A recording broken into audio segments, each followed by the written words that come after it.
And then you have to deny yourself pleasure, be desperate, and have a sense of agency and be restless. Like just as my husband said, don't don't rest until you see yourself free. Because the thing is that if you are not so determined, the devil will let you give up. Because the thing is that they will fight back. They will fight you back. So if you are not so determined to be free, of course you will get tired and you will give up. And trust me, it's the battle. Whoever gets tired, if you get tired, the devil wins. But the thing is that if you don't get tired, God is on your side. In the end, you will win. But you have to be so determined. The difference between a gazelle and a sheep, when you put a gazelle in a stable, because the gazelle knows that it belongs to the wilds or the forest, it will do everything to escape. But if you put a sheep or a goat or a cow in a stable and you begin to give it grass, it will food immediately, it will concentrate on the food and forget about the fact that it is encaged. But a gazelle, you can give it every food it needs. No, it's not thinking about the food. First thing, I need to escape. I need to escape from this spiritual marriage. I need to escape from this unemployment. I need to escape. The person wants out of the misery first before they think about comfort. But some people, as long as the devil gives them a little bit comfort and still they are in bondage, they don't focus on their deliverance. But a gazelle will be determined until they break out. Even if they rush into this building, they will do everything to get out before they will think about food. But bring a sheep here, a goat here, put grass, and they will forget about the fact that you have entrapped them or they are in slavery, and they will say, meh, meh, and start eating. Some people are too comfortable in their misery, and they are not looking for a way of escape. And then, if you look at Luke chapter 18, verse 7, it says, and shall God not avenge his own elect, which cry out day and night unto him, though he bear long with them? I tell you that he will avenge them speedily. And also, if you read Colossians 4, verse 2, it says, be persistent in prayer. So, this one, it shows you that God is willing to set us free if only we can cry out to him day and night. And the thing is that when it comes to deliverance, is consistency and persistent. If you are consistent and persistent, trust me, God will bring you out because the devil will fight back. But if you are so determined and you are very consistent, and the problem I see is that most people, when they come, they're not consistent.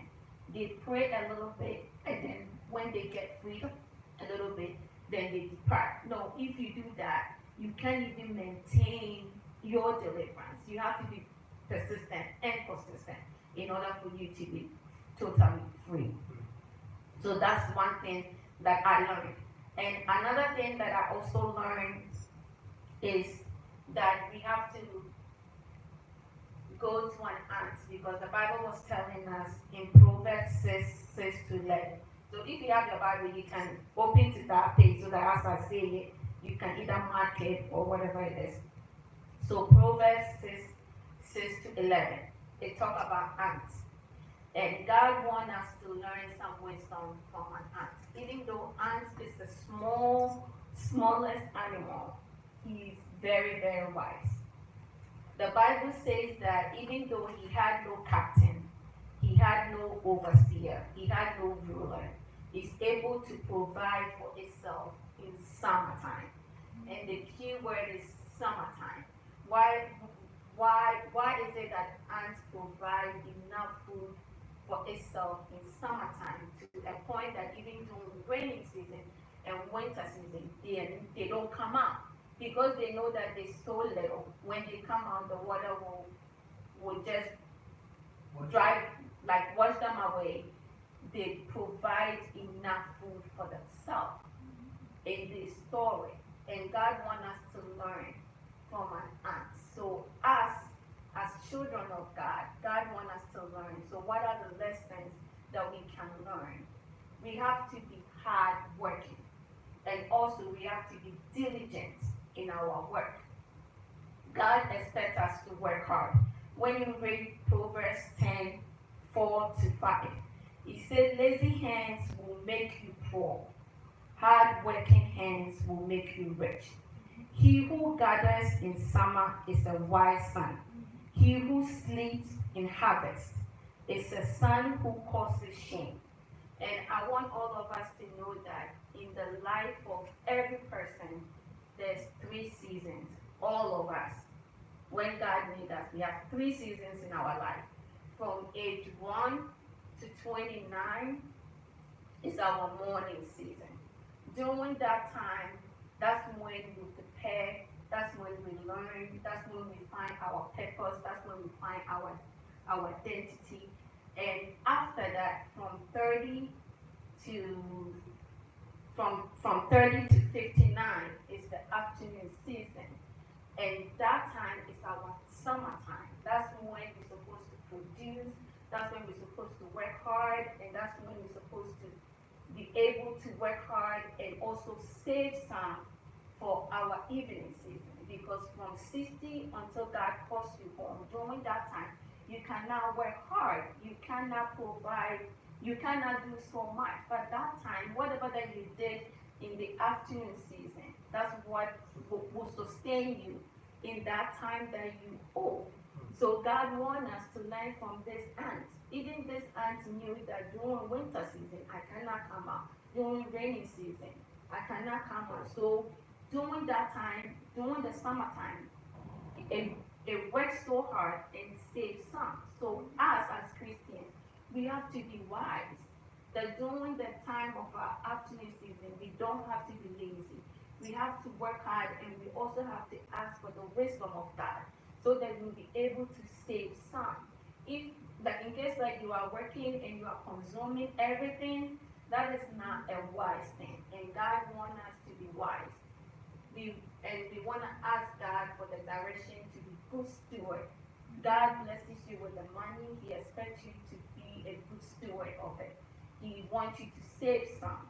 Amen. And this summertime issue, your summer could be the time you are working. A time comes where, for whatever reason, you're unemployed. Where did you save for emergency? All I'm asking is, have you saved some money for emergency? Some of us, it's so bad that if there's an emergency with your car, emergency with you don't even have nothing. That is too dangerous.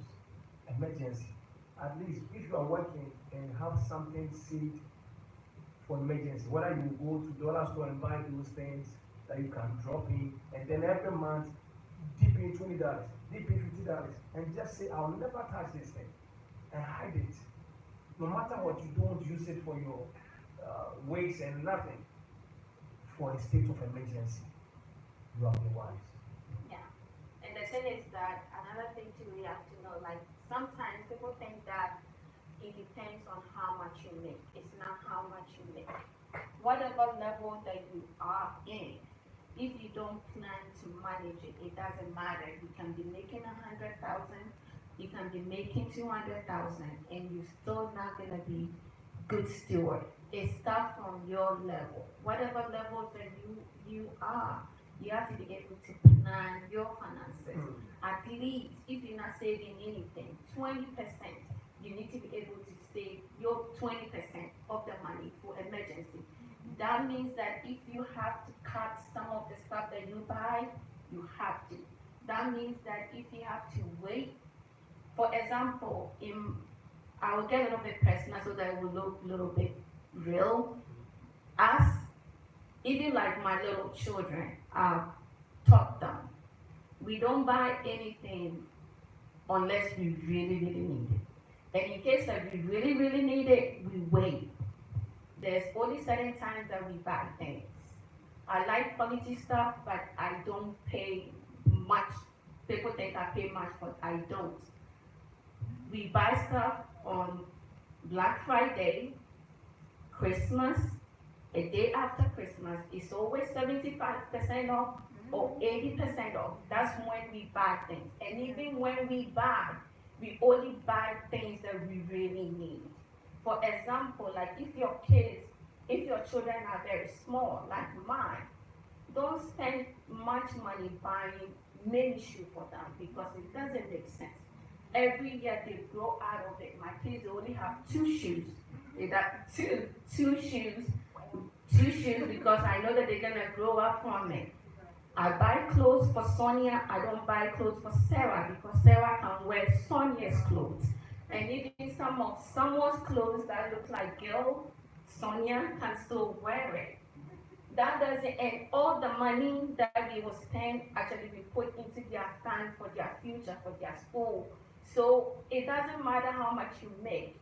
You have to decide, do I really need this thing? And in case like I really, really need something so bad, I plan. Sometimes it will take me years, maybe like 5 years, and I'll like every Christmas gift I'll get, I'll add it up until I get that money, and then I buy. But don't buy things. Don't let anybody put pressure on you. And credit, please stay away from credit. Stay away from credit because all that interest that you paying, that money could have been your own money.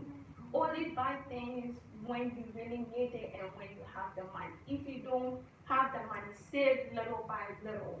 Like in case somebody give you a gift card, put it that way.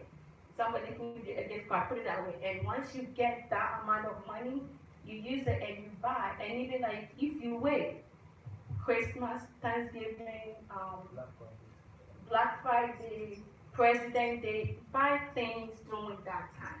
That time you get 50% off, so you can even save more. You can use the other 50 to buy other things, so that one will be a good steward and be able to save for the future. It's very important because if you don't save for the future and in case of emergency, I mean, you're not a good steward. God bless you, but just that you weren't able to be wise in saving for the future. So that's one thing that I learned. And then Proverbs 22, verse 29 say, seest thou a man diligent in his work, he shall stand before kings. He shall not stand before mere men. So it means that we have to be diligent in our work. We have to work hard, even just as ants work hard.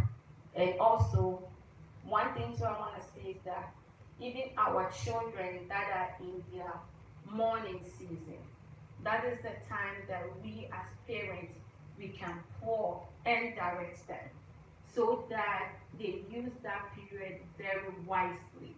Because remember that if during that 1 year to 29, if you don't prepare your child, when they get to the afternoon season, that time that they were supposed to now work and save, that's the time that they're gonna be preparing. But if you are able to lead them and guide them during that time, they will be able to find their identity. They will be able to know what exactly God wants them to do, and they will be able to pursue whatever career that God wants them to do. So that during that time, they will be all set. And that's one thing that I've seen that, especially the whites, they are very good at. That they are able to guide their children, and even when it comes to student loan, like when we went to school, we didn't have knowledge about student loan and stuff. But then, like when we were in college, some of them already saved up some money, and while they were working, like when they turned 18, all that money they were saving it, so they had enough money to pay for the interest of the student loan. So when they got out from school, they used 1 year and they used their whole salary to settle the loan. So they actually started life with no loan, with no debt, with nothing. So that's one thing that we can teach our children so that they have like a bright start. Like when they are 30, they start life with no debt, with no baggages around them. So that's one thing that I figured that I can share too. So what we are saying is, it may be late for you, but as a parent, at least You have the you opportunity. have the wisdom to now to say, my son, my daughter, follow this trend and to work for you Mhm. and to help you to let them do better than what you did. Yes. And if they are not doing it and you see they are not doing, that's when you engage the altar. Altar, please let my son begin to go this direction. And then the altar of God begin to direct them and associate them around good friends like when it comes, yeah, like when it comes to, com- to me, I think that confronting doesn't work. Spend most of the time in prayer because God have access to everybody's heart, so God can work with them. And once the Spirit of God catches them, whatever you say, they will now follow your part. They will see it. But if you don't spend time praying, even like the good things that you telling them, they think that you just being bossy or like they will not even see it. So She had a comment. Yeah, go ahead, Sarah. Quickly. you know, I'm say good. it. Sarah like so that's why it takes you like in school, but then you get out of college on too, so it's like starting like this. Yeah, but trust me, like the 22, right? Some of them will still go back and do their masters.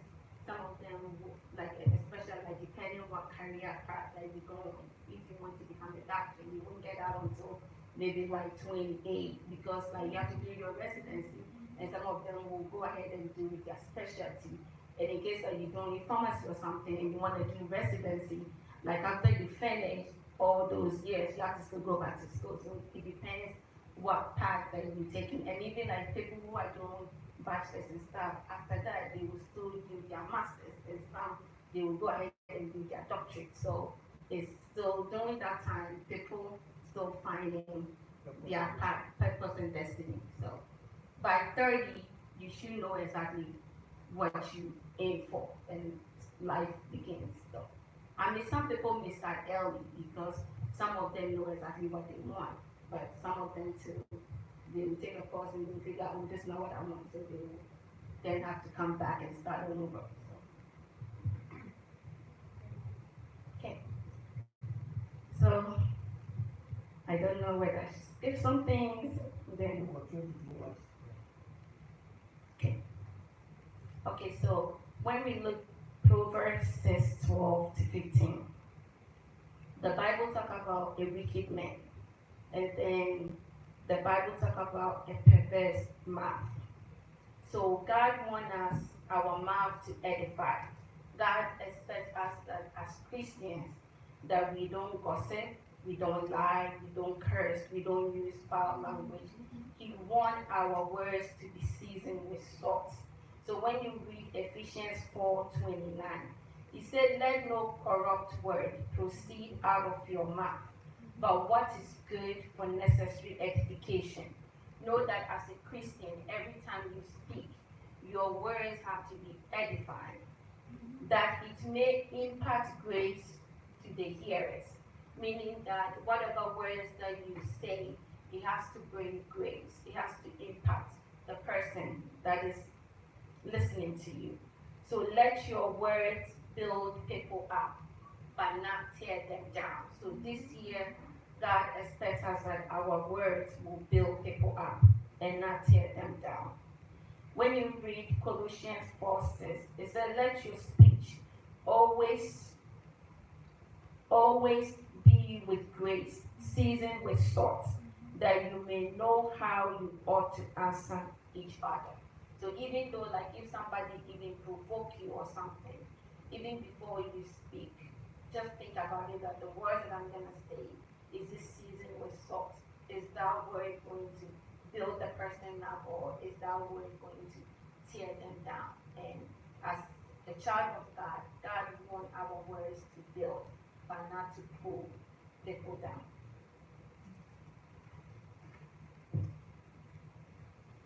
And this one, it was very important. So if you read Proverbs 6:16 to 19, it talks about 6 things that God hates.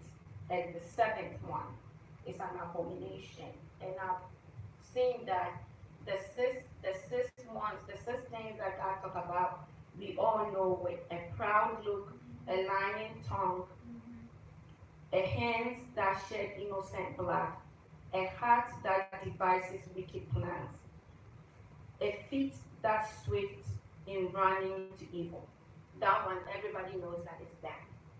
But the other one, that is an abomination to God, I don't think that all of us we know or we really pay attention to, but it seems small, but in the sight of God, is an abomination. I think I want to focus on that one. It says, one who sows discord among brethren. So what is that? What does it mean for you to sow a discord among brethren? It's a person who stir up strife, too ready to quarrel, fight due to envy. So if you have to tear, for example, like in case like you are at work and you go to your boss and you have to tear one co-worker down in order for you to get a favor. In the sight of God, it's an abomination. God hates it because you don't have to pull anybody down in order for you to get a favor. No, if you need a favor, you ask God. And God wants us to build, but not to pull down. Or like in case like you are in a family and you go to this sister, you say negative thing about this sister, and then you hear what this sister will say, and then you go back to the same person and you say, oh, this person say this, and it's like you causing confusion and chaos. God hates it because it does not bring unity, and we know that you cannot build anything when there's no unity. So somebody who sow discord, that person goes here, he say one thing, he goes here, he say another, and he tend like this person and this person didn't have any fight. They fight it all because of maybe you. Because you saying one thing to this lady and you saying a different thing to this, you causing confusion. And God hates it. God says that is an abomination. So even this year, we have to know that we have to build people up. Even like if you are at work and somebody is saying something negative about somebody, do not contribute. You say the positive part. Do not contribute because you pulling down one person, that doesn't please God, and God is not gonna exalt you because you don't have to pull anybody down in order for you to get a favor or to get money, reward. No, God hate that. So that's one thing that I wanted all of us to learn that this year we're gonna build people up. Even like if we hear somebody saying something negative, do not say either rebuke them. And I do have an example. Actually, in my work, one pharmacist left, so another pharmacist is coming, and that pharmacist have worked there before.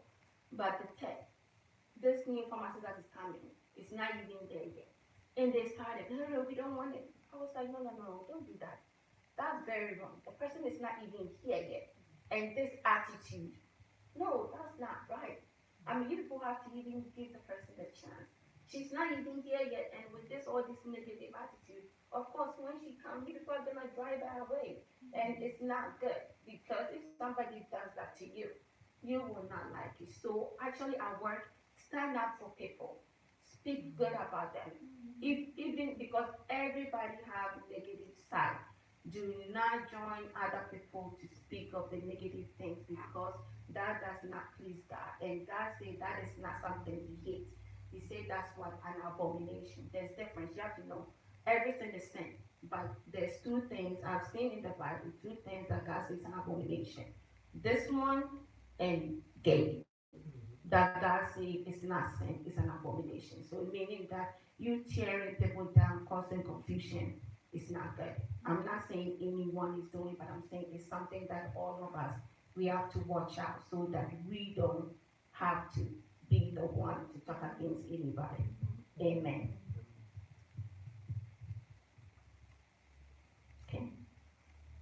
So another thing we're gonna talk about is Proverbs 6:23. So if we can turn our Bible there for us to read. Proverbs 3:23. It says, for the commandment is a lamp and the law a light. Reproof of instructions are the way of life. So here God is telling us that His commandment is a lamp and a light unto our feet. And I want us to know that this very year we have to take the word of God very serious, because I've realized that in order for God to even to prosper us, to lift us up to another level, it all depends on your spiritual growth. And there's no way you're gonna grow spiritually if you don't know the word of God. You have to know the word of God because our prosperity, our everything is based on how much we grow in the spirit. Because if you don't grow in the spirit, it, physically too, you're not gonna grow. Because that's how God rewards you. If you are not growing in the spirit, don't think that God is gonna reward you in the physical because it's like two equations. Like when your spirit grows and then physically too, you prosper. So if everybody can turn to Psalm 119, because we're gonna read all those scriptures. So when you read Proverbs, so let me read this quick. So Proverbs 7, 1 to 3. He said, my son, keep my word and treasure my command within you. Keep my command and live, and my law as an apple of your eye. Bind them on your fingers and write them on the tablet of your heart. He said, keep them as what? As treasure. And this year, please, let all of us, let it be one of our resolution that we're gonna study the word of God. Actually study. When I say study, study. And I told my husband that like when we were in pharmacy school, we can recite like the whole book. Say it the same way we have to now study this word, know them, know where they are, and actually meditate on it. I mean, like, it sounds like it's not powerful, but trust me, if you are able to do that, you will see changes in your life. And as we continue to read, you will know why. You will know why it's very, very important. Because if we want God to reward us, then it's based on that too. It's based on that too. So we have to know the word of God. So when you read Psalm 119, verse 1 to 5, it says, your word is a lamp to my feet and a light to my path. So you see, the word of God that we don't treasure it is that same word of God that's going to direct our feet. It's going to lead us and show us what to do. When you read Psalm 119, verse 130, it says, the entrance of your word gives light, it gives understanding to the simple. So the same word of God, even like if there is any darkness in your life, every single time that you're reading the word of God, is shining light into your darkness. So far as like every single time people come for deliverance, Reverend Kate tells them that read three chapters a day. Like read three chapters in the morning, two chapters in the afternoon, and three chapters in the evening. Like why do you think he say that? Because most of them when they come, there's a lot of darkness.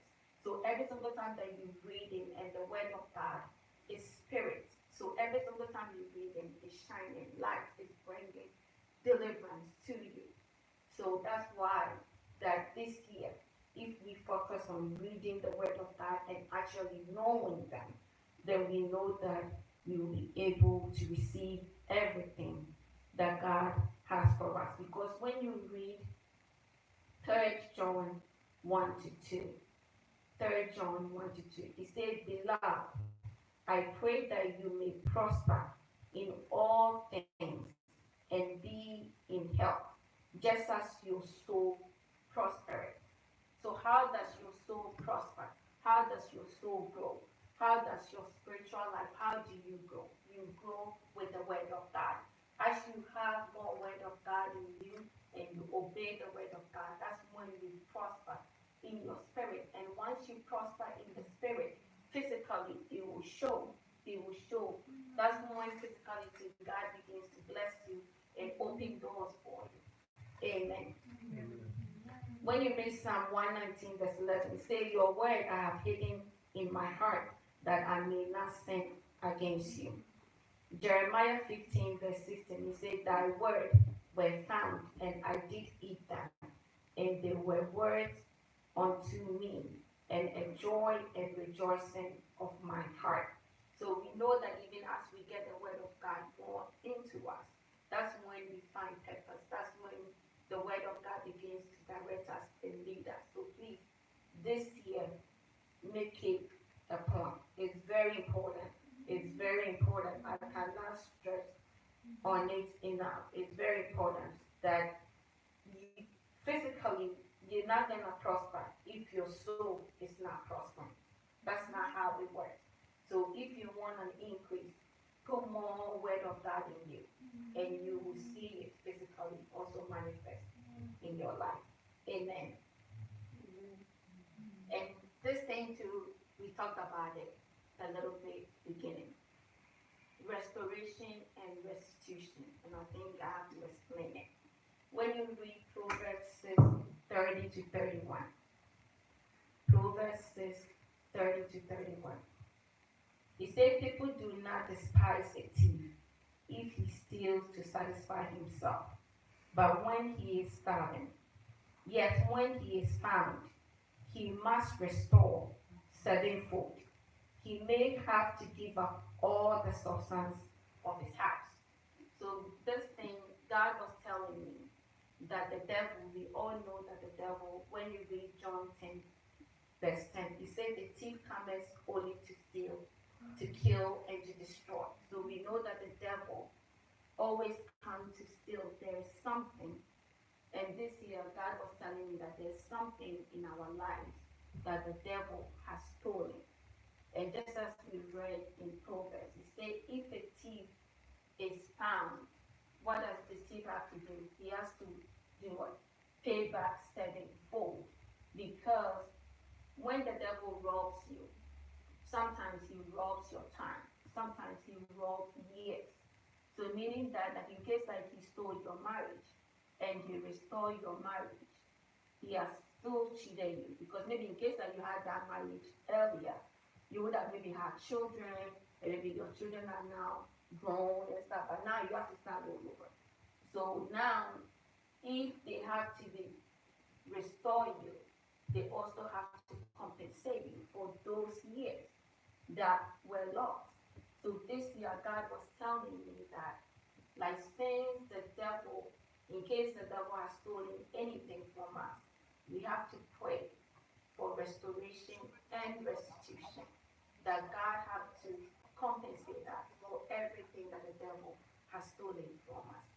And also, if you read Exodus 22, verse 1, he said, if a man steals, so this one is the same principle, that if a man steals, he doesn't just restore that thing that he stole, but he has to give extra. So that's one thing that we have to pray for, that God will restore us and also compensate us for the things that the devil has stolen from us.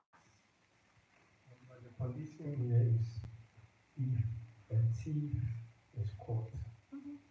So as long as you are not praying to catch the thief, then he will still be stealing from you and keeping your prosperity and your wealth intact.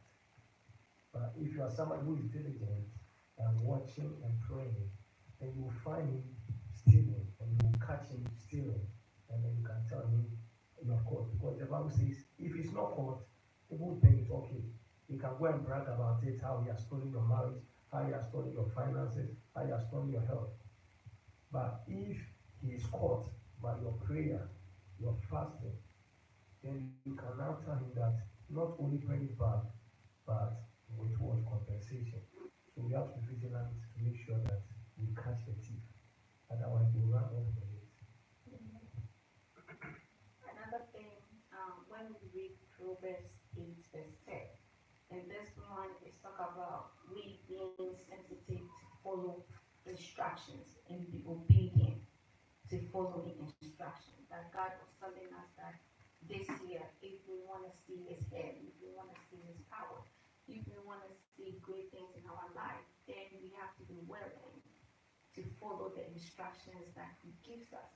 Because sometimes our deliverance is in the instructions. So as we obey Him, that's when we will see His hand manifest in our life. And that's in Proverbs 8, verse 10. Proverbs 8, verse 10. It says, receive my instruction and not silver, and acknowledge rather than choice gold. So we have to follow the instructions that God gives to us.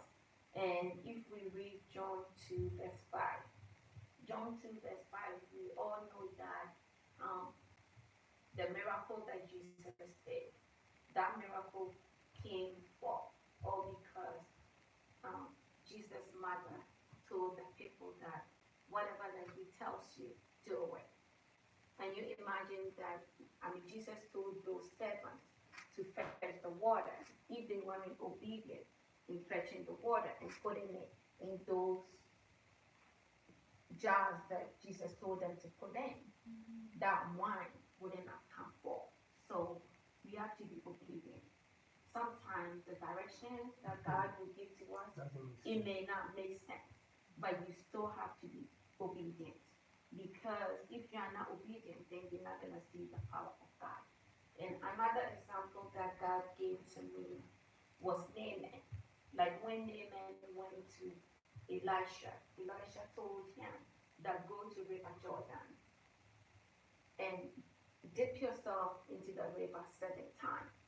But then when Naaman went to the river, he didn't want to do it. It was the servant who persuaded him to do it. He said that, oh, if the prophet had said, do this and do this, you would have done it.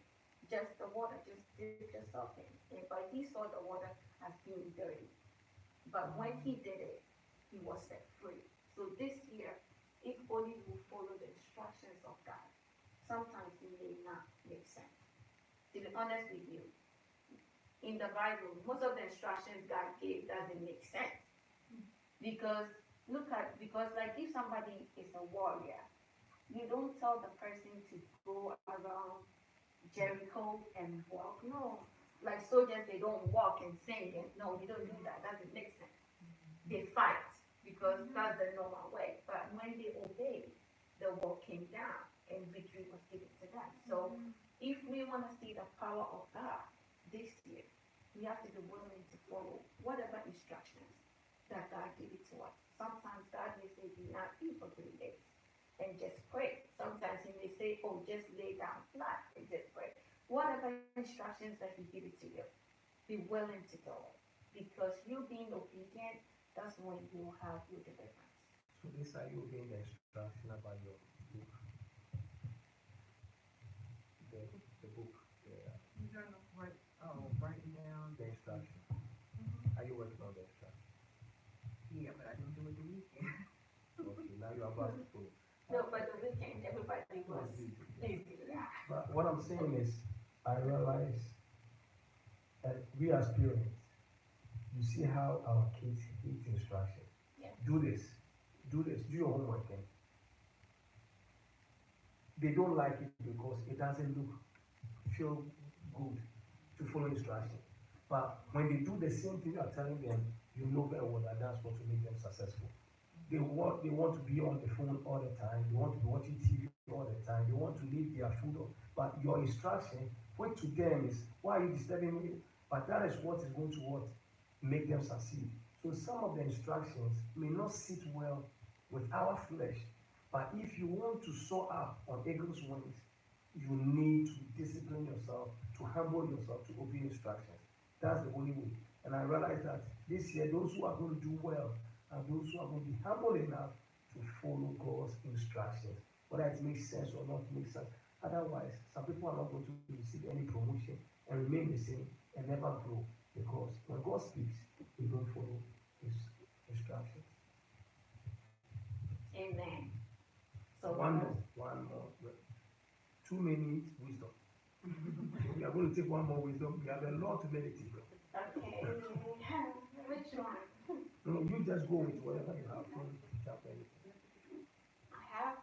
This one is important. Wisdom is important. No, it's okay. We'll come back to nothing you have is, but whatever it's on, you go ahead. You will come back and address them. Okay. Okay, so let me give this. Can I give two more? Okay. So Proverbs 10, verse 19, we say, in the multitude of words, sin is not lacking.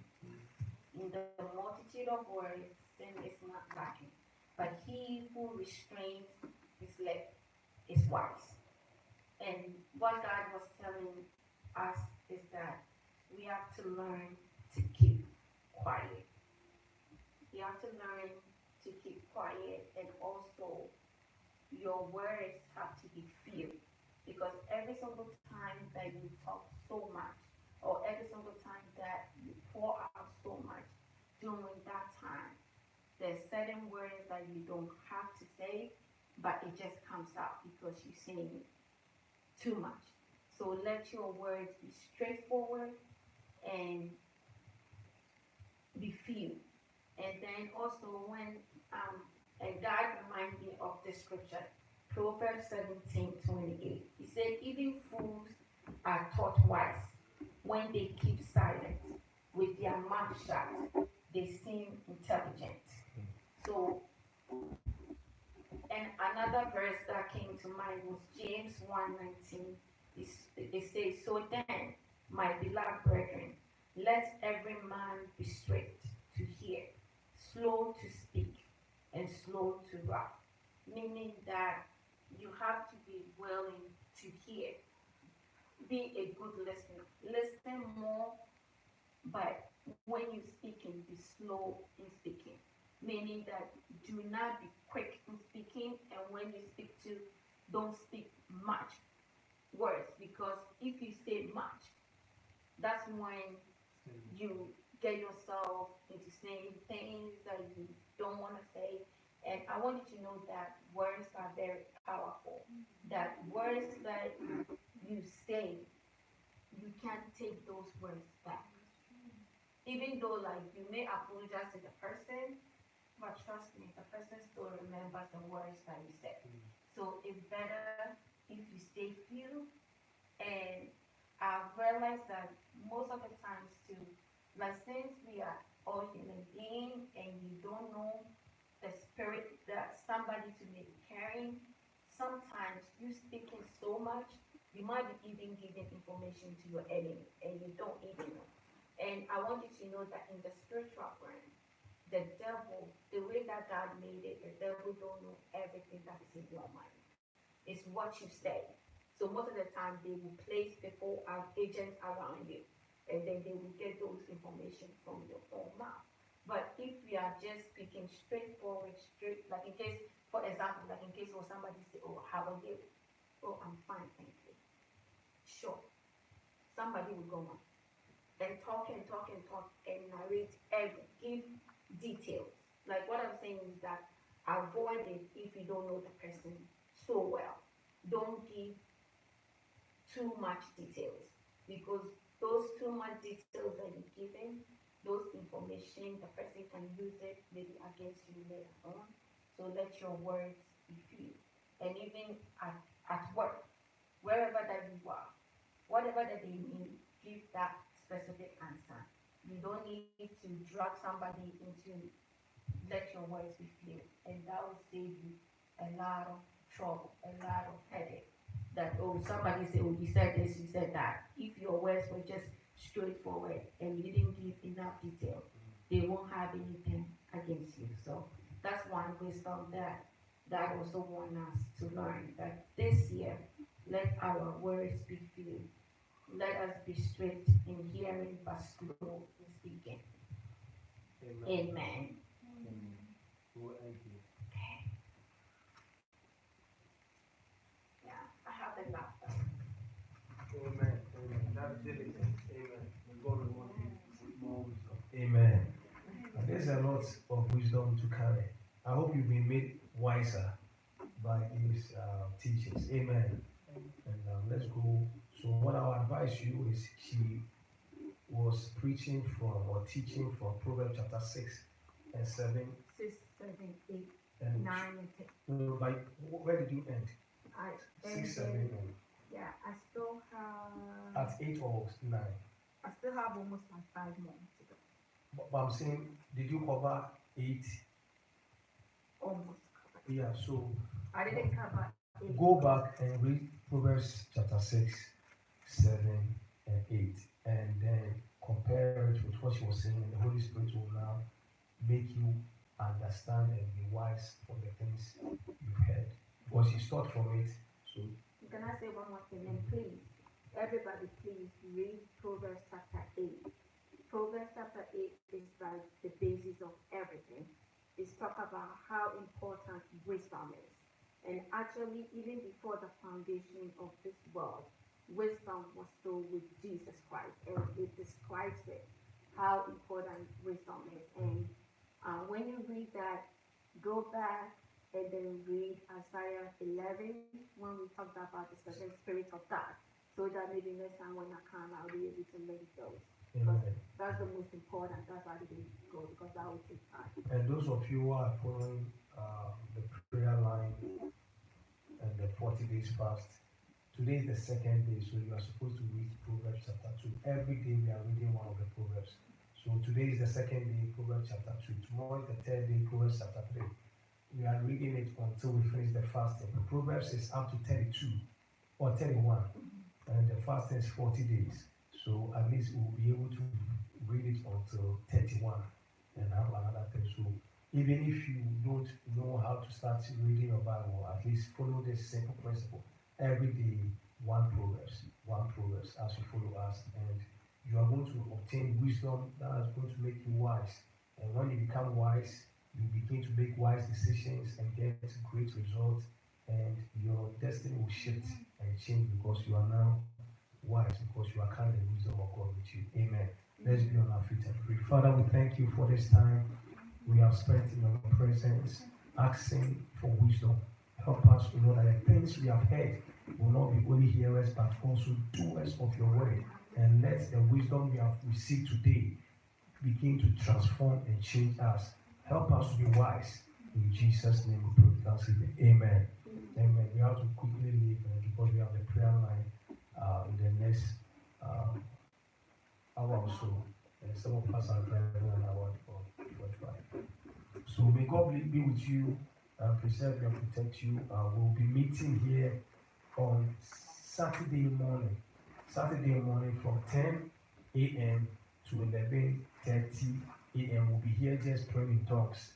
So if you want to pray in tongues, you want to be in the presence of God and be able to take your prayer request for the 40 days, just join us on Saturday morning from 10 a.m. to 11:30. We'll be just here for 1 hour, 30 minutes. If you are late, don't even bother coming because we will start early and end on time. A time of praying in the Holy Ghost, asking God for wisdom, grace, power, and anointing for this year. Amen. God be with you.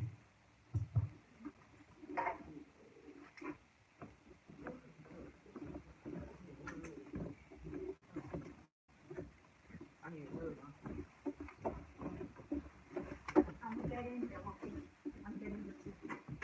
I was on the phone with Israel.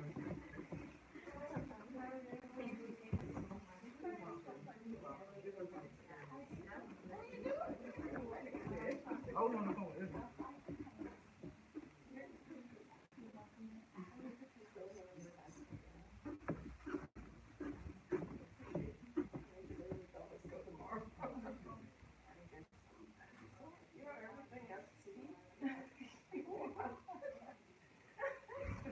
Oh my goodness, y'all. Shopping. Thank you so much. Here we go. You have a good rest of the evening. Very good. Right, back. You ready to live?